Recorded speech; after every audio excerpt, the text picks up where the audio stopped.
What we need to understand ukuthi i-patriarchy idinga abantu besifazane to sustain it. I fully agree. There are many things that are done to us by men that we have no choice over. But there are also many things that are done to us and through us and with us to other women. Sikhona nathi part and parcel of the agenda. Bese siphinde sizokhala ngepatriarchy. Yileyo mina engilwa nayo. Understand your role in the patriarchal struggle. As some of us try to address the patriarchal issues that oppress us, understand your role, the role that you play. Angisho ukuthi ukhona umuntu perfect akekho. We all make mistakes. But asingazenzi lezi zinto bese siyishaya ifuba bese futhi siphinde sizokhala sikhala ukuthi amadoda njani. Singayenzi leyo nto. This is why I wrote Unbecoming to Become. We're so ignorant about who we are. Makhuluma ngokuthi umuntu wesifazane, mangikhuluma ngetheology ukuthi umuntu wesifazane kwakuthiwa uEve. Igama elithi Eve lalingeve elinikwe ngoba kwakuthiwa igama elifanele umuntu wesifazane lalikhuluma to the character yomuntu wesifazane. Uma researcher igama elithi Eve ngesiHebrew nangesiLatin sibuyele egameni elithi life, impilo. Umuntu wayengavumi, wayengacelwa, wayesinitiator yena. That is why sifika la kuthiwa kwakufanele kuvume umamkhulu, hayi ngoba wayevuma, wayesinitiator. Because isithembu kwakufanele sibenefit umndeni, sasingabenefit indoda. That is why kwakuyena self umamkhulu, umuntu wesifazane, who would go out and find the woman that would be suitable for the family, because she was addressing a need. She was addressing a need ye family ngaleso sikhathi. Isithembu sasibenefita umndeni, hayi ubaba. Sasingahlangene nokuthi ubaba uthanda bani, sasingahlangene nokuthi ubaba mayejolwa ejola. Kwangeve ukuthi indoda ngoba ivumelekile ukuthi ijole ithathe isithembu. Ubaba mayejolwa ejola. Isithembu kwakuyinto eyayidanelwe ubenefita umndeni. Asingabi namanga ngombhedo. Mbedo nje, mbedo. Manga. Sanifundisa ingane amanga, fundisa isizwe amanga. Must fix this country. Sesithule for too long. Ntanaza la emakhanda ethu. Sithule sinibhekile. Habe. Mangabe let's say ushonele umfowenu. Unkosikazi uselusele nezingane. Makuthiwa mthathe. Kwakusuke kwenzelwa umndeni. Kwakusuke kwenzelwa izingane.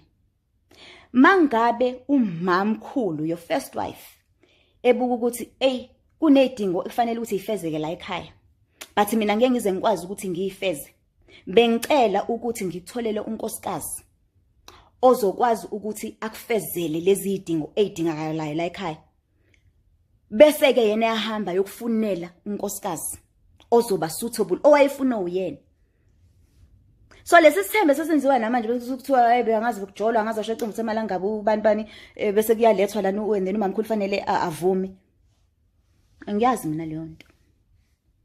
Over and above that, sesengaddress isithembu ke manje kanti bengeve ngizokhuluma ngesithembu mina. Mina bengifuna ukukhuluma ngabantu besifazane nabantu nento esiyenzayo sabantu besifazane to each other. Right? Over and above, ngokwazi kwami nangokufundiswa kwami, isithembu siyisipho. It's a gift. Akuyona into ayinombani. Ngoba umuntu wesifazane uyisipho. Umuntu wesifazane is a gift and a treasure to her family. So umuke waba nabantu besifazane abawu2 or abathathu in your family, wawusuku nesipho, isipho. Esingamane sisuke nje ngoba fanele kube yinto vele ejwayelekile kulowo mndeni. ngoba kusuke kuyigift. Uyayuzwa makuthiwa hey ifamily kaSibamani is an artistic family, kuphuma ama jazz musicians, abantu bakhona creatives, abantu isipho sakuleyo family leyo. Umndeni nomndeni unesipho sawo. Isithembu is a spiritual gift. It's not for noma bani, any Tom, Dick and Harry. Fenijolele nina bese nithi hayi isithembu. Umjolo loyo. Ibani very clear, umjolo loyo. All right. Ngiphinde ngiqhubeke. My real issue with what was happening on the show, ukuba comfortable umuntu wesifazane omunye ukuthi azwise omunye umuntu wesifazane ubuhlungu. Hayi ngendoda yakhe, ngefamily yakhe. Ingakho ngithi isithembu sasidalelwe umndeni. So mangabe sekufika omunye umuntu, please understand ukuthi isithembu affect umuntu oyedwa, affect umndeni wonke. Ukuthi wena umuntu wesifazane uyakwazi ungena kwi-queendom yomunye umuntu wesifazane uzushaya isifuba ukuthi ngoba mina ngingcono, ngoba mina ngiyayazi into engiyenzayo, ngoba mina uyangithanda.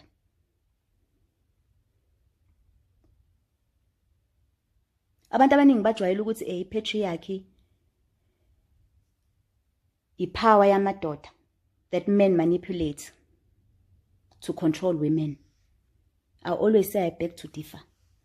In as much as that is true, but if you go a layer down, you'll understand ukuthi patriarchy kahle kahle, it's divided power of women which thrives on our ignorance. We are ignorant about who we are, and that is what saddens me more than anything else, is that women are so ignorant about who they are. Hey niyashupha yazwa. Niyashupha. Sekufanele ngize ngenza ama video ke manje. Sanibonani. First and foremost, I just want to address the naysayers who keep saying ukuthi mina ngenaphi kuyona yonke lento ebengiyipostile in my last post ebimayelana ne program called Umnakwethu. I just want to clarify to those of you who come to my page and then dictate to me what I can and what I can't say. Number one and last, into ekhuluma noma ephathelene nokucindezeleka nokuhlukumezeka umuntu wesifazane nezingane zamantombazane, uAyandu Mangubane wakaBorotho uyangena kuyona. Akadingi invitation, akadingi kwazi isingisi, akadingi kwazi lutho, udinga nje ukwazi ukuthi ucindezeleke umuntu wesifazane nengane yentombazane. Ngingena ngithi shika phakathi, ngingene ngiphelele ungasali ngisho umoya, ngipintsheke mangimpintshe kodwa kusalayo ngiyangena ngiyophawula kuze kube ungona phakathi. So relax. Ehlisa uma relax umse page lami ubone ukuthi lokho engikushoyo akuhambelani nawe, press unfollow ngoba uyanda nje for as long as umuntu wesifazane icindezelekile uyokhuluma kuze kube ungona phakathi. Okay, now that is out of the way. Asikhulume ngodaba engize ngalo. All right, into kahle kahle bengiphawula kuyona laphaya was ukudistebheka kwami by how omunye umuntu wesifazane so comfortable dethroning omunye umuntu wesifazane. That was my issue. That omunye umuntu wesifazane would be so comfortable ukugudluza undlovukazi kwesakhe isihlalo sobukhosi bakhe. Right. But as the conversation was unfolding, I realized ukuthi there are so many things that we are so uneducated about, especially when it comes to izinto zesintu. Naso lesi sithembu. So ngithe kunina ngicela sikhulume ngalesi sithembu samanga esisiperpetuateayo, because lesi sithembu sisibonayo samanga. Oneqiniso, umuntu wesilisa oneqiniso uzokutshela mangabe azi ukuthi lesi sithembu esiperpetuatewa kumnakwethu samanga. Isithembu ngane yakwethu emandulo ngokwazi kwami having done a lot of research on these issues, because there are issues that affect women. Ngokwazi kwami isithembu sasingadalelwa umuntu wesilisa, isithembu sasidalelwa umuntu wesifazane. Boom. Isithembu sasingadalelwanga umuntu wesilisa, isithembu sasidalelwe umndeni.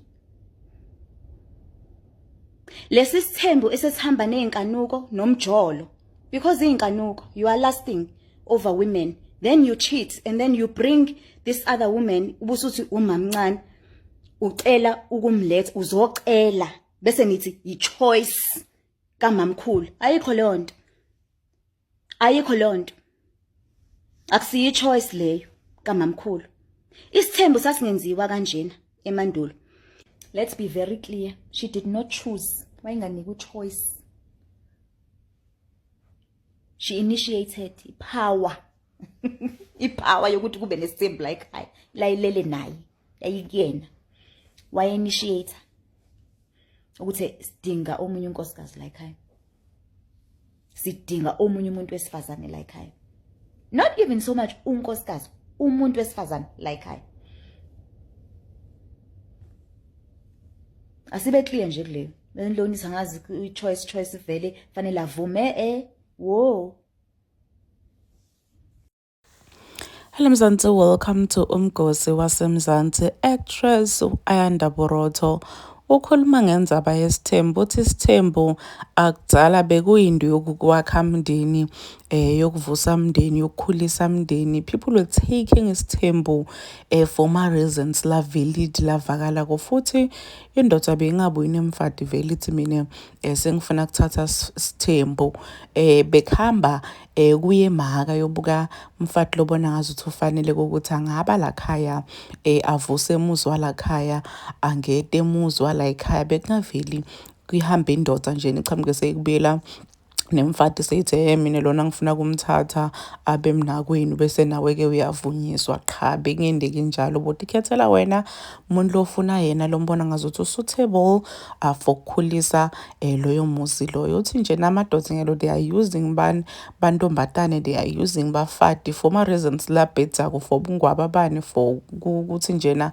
banebufebe, bafuna ukuthi ijolela njena athole le muntu soyamthatha ngifuna kumenda mamkhulu. Uthi nje sebayenda gabi indzaba yesithembu, bayenda nje futhi ngathandzeki, ingabi naso ngisho nesizotha. Awucommente wena lapho down on the comment section ukuthi ngiqabanga ngaloku loqedwa kukhulunywa ngu-Ayanda. Mina nawe sijobonana kulenye lenshaya ledagi video. This is the end of my video.